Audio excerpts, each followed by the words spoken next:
So this message is about deception and the days we are living in.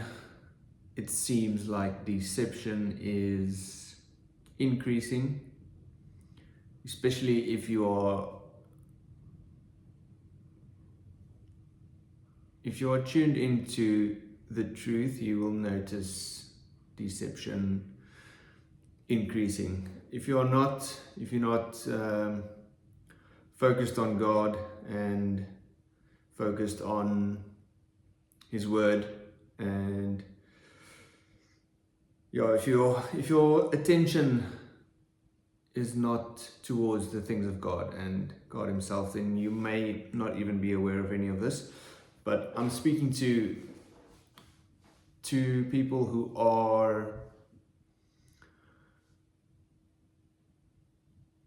cautious and who are vigilant and who actually care about eternity, and not just eternity but also the present age and what's happening in the world. And this morning I read in 2 Thessalonians 2 about the deception that will follow the rising of the Antichrist. So I will just read that verse or those few verses and then just touch on that for a bit and try to elaborate. So I'm reading from 2 Thessalonians 2 from verse 8 to 10. From verse 8. Then the one who embodies separation from Torah will be revealed, the one whom the Lord Yeshua will slay with the breath of his mouth and destroy by the glory of his coming. When this man who avoids Torah comes, the adversary will give him the power to work all kinds of false miracles, signs and wonders. He will enable him to deceive in all kinds of wicked ways those who are headed for destruction, because they would not receive the love of the truth that could have saved them. That's from the CJB version of the Bible. So the first thing that stands out to me is where it says this man. So in other words, it'll be a man. It's not going to be some sort of AI kind of humanoid thing. It's going to be a man. And the first characteristic that will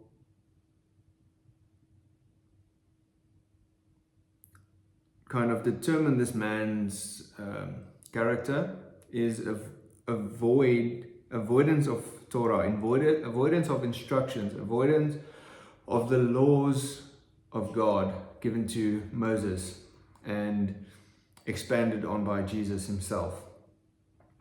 So when this man who avoids Torah comes, the adversary, the devil, Satan himself, will give him the power to work all kinds of false miracles, signs and wonders.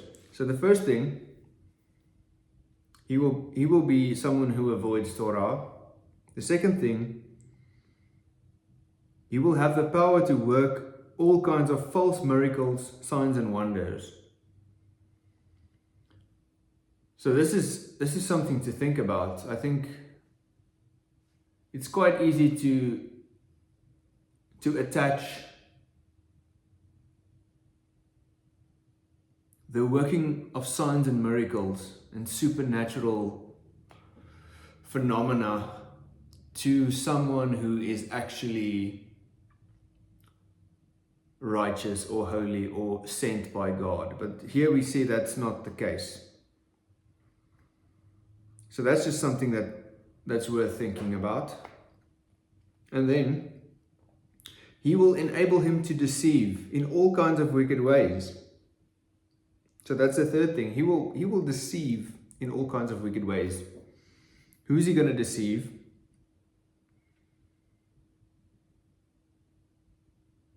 those who are headed for destruction. Why? Because they would not receive the love of the truth that could have saved them. So the most important question here is, how do we avoid deception? And it's so simple. It's so straightforward. The love of the truth.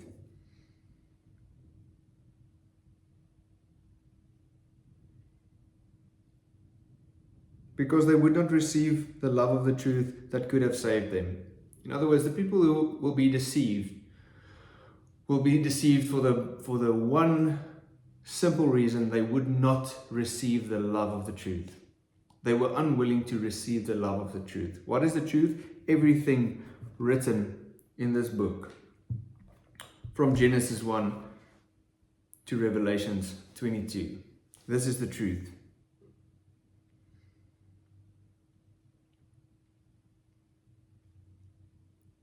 So how do we receive the love of the truth? We ask God to give it to us. Because God wants, it is the will of God for all to be saved.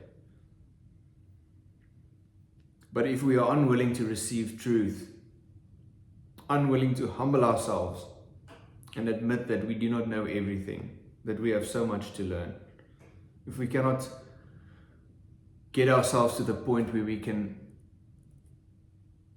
be humble enough to admit that we need God and we need His ultimate truth, we will be deceived. So that's in short how we avoid deception in the end times. It cannot be any simpler than that. So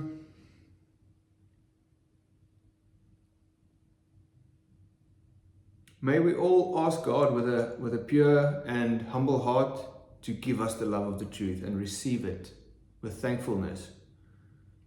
And then we know deception will not be able to get to us.